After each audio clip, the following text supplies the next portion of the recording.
అవి అనేసి అంటుంది.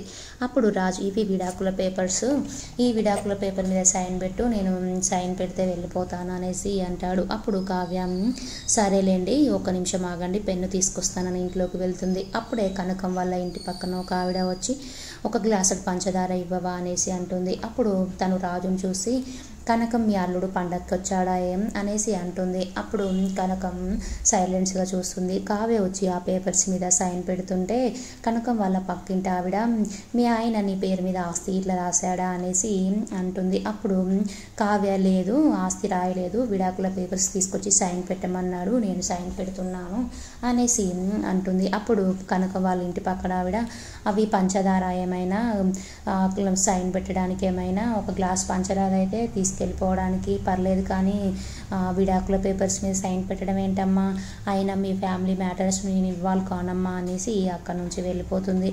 అప్పుడు రాజు సైన్ పెట్టిన పేపర్స్ తీసుకుంటాడు. కావ్య ఇక సైన్ పెట్టాను కదా ఇక మీరు వెళ్ళిపోండి అనేసి అంటుంది. అప్పుడు రాజు ఆ సైన్స్ పెట్టిన పేపర్స్ విడాకుల పేపర్స్ని చించేస్తాడు. ఎలా అయినా నాకు తెలియదు కావ్య, నువ్వు మాత్రం వస్తే నేను ఇక్కడ నుంచి వెళ్తాను, లేదంటే ఇక్కడ దీక్ష చేస్తాను అనేసి అంటాడు. అప్పుడు కావ్య మీ ఇష్టం వచ్చింది చేసుకోండి అనేసి అక్కడి నుంచి వెళ్ళిపోతుంది ఇంట్లోకి. అప్పుడు రాజు ఒక టెంట్ వేసి అక్కడ కూర్చొని నిరాహార దీక్ష చేస్తూ ఉంటాడు. రుద్రాని అలాగే రాహుల్ చాలా హ్యాపీగా ఫీల్ అవుతూ ఉంటారు. రుద్రాని రాహుల్తో ఎలాగైనా కావ్యం ఆ విడాకుల పేపర్స్ మీద సైన్ పెట్టిన రాహుల్ అవి సైన్ పెట్టినదంటే వాళ్ళిద్దరిని విడగొట్టొచ్చు అనేసి చెప్తూ ఉంటుంది. అప్పుడే ఇందిరాదేవి ప్రకాశం, సుభాష్, అపర్ణ అన్ని అందరినీ పిలుస్తుంది. అప్పుడు రుద్రాని ఈ శుభవార్త చెప్పడానికే అమ్మ నన్ను పిలుస్తున్నట్టుంది, కావ్య విడాకుల పేపర్స్ మీద సైన్ పెట్టినట్టుంది, అందుకే అమ్మ పిలుస్తుంది అనేసి రుద్రాని కూడా ఇందిరాదేవి వాళ్ళ అమ్మ దగ్గరికి వస్తుంది. వచ్చినప్పుడు ఇందిరాదేవిని రుద్రాని అడుగుతుంది, ఏంటమ్మా అందరిని పిలుస్తున్నావు, ఏంటిదమ్మా గుడ్ న్యూస్ అనేసి అంటుంది. అప్పుడు ఇందిరాదేవి మన రాజు కావ్యం తీసుకురావడానికి వెళ్ళాడు, కానీ కావ్య రానంటే అక్కడే నిరాహార దీక్ష చేస్తున్నాడంట.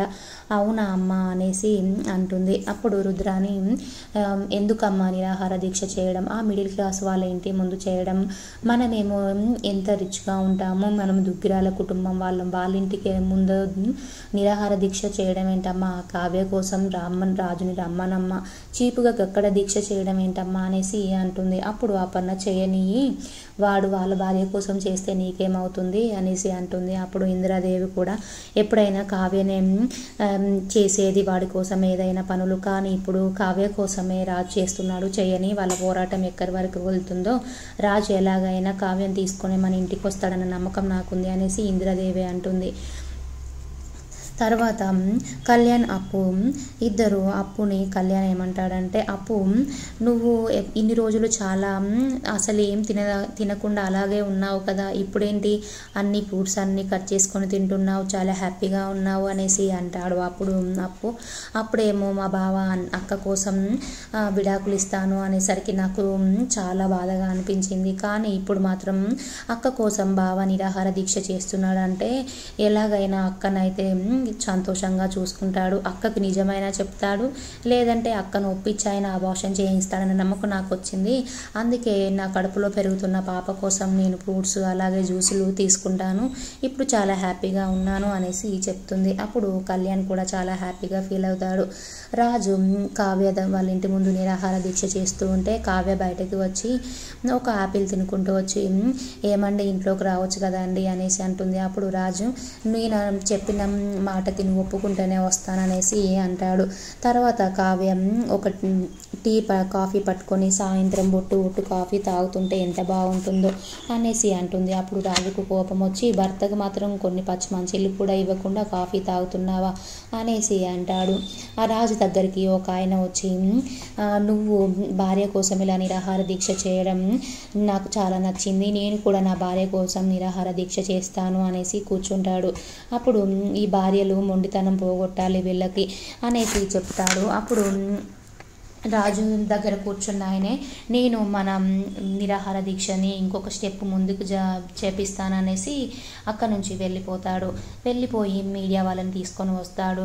వచ్చేసరికి రాజ్ షాక్ అయిపోతాడు. వీళ్ళని ఎందుకు తీసుకొచ్చావు నువ్వు? ఇప్పటికే నేను ప్రాబ్లమ్స్లో ఉన్నానంటే నువ్వు ఈ మీడియా వాళ్ళని తీసుకొచ్చి మా పరువు నీ వీధిలో కలుపుతావా అనేసి అంటాడు. అప్పుడు మీడియా వాళ్ళు ఏం రాజు మీరు ఎందుకు ఇక్కడ నిరాహార దీక్ష చేస్తున్నారు, ఇక్కడ ఎందుకు కూర్చున్నారు అనేసి అంటారు. అప్పుడు రాజు ఇది మా అత్తారిల్లు కాబట్టి నేను కూర్చున్నాను అనేసి అంటాడు. అప్పుడు మీడియా వాళ్ళు అసలు మీరు ఎందుకు కూర్చున్నారు, అసలు మీరెందుకు ఇక్కడ ఉన్నారు, మీరు పెద్ద రిచ్ పర్సన్స్ కదా, ఈ మధ్యతరగతి వాళ్ళ ఇంటి ముందు మీరు ఎందుకు కూర్చున్నారు అనేసి అంటారు. అప్పుడు కావ్య కూడా షాక్ అయిపోతుంది, ఈ మీడియా వాళ్ళు ఇక్కడికి రావడం ఏంటి అనేసి అనుకుంటుంది. అప్పుడు మీడియా వాళ్ళు అంటే కావ్యకి అబార్షన్ చేయిస్తామని మీరు అనుకుంటున్నారా అనేసి రాజుని అడుగుతారు. అప్పుడు రాజు అది మా ఫ్యామిలీ మ్యాటర్స్, మేము భార్య భర్తల విషయం, అది మీకెందుకు చెప్పాలనేసి అంటాడు. అప్పుడు మీడియా వాళ్ళు షాక్ అయిపోయి ఉంటారు.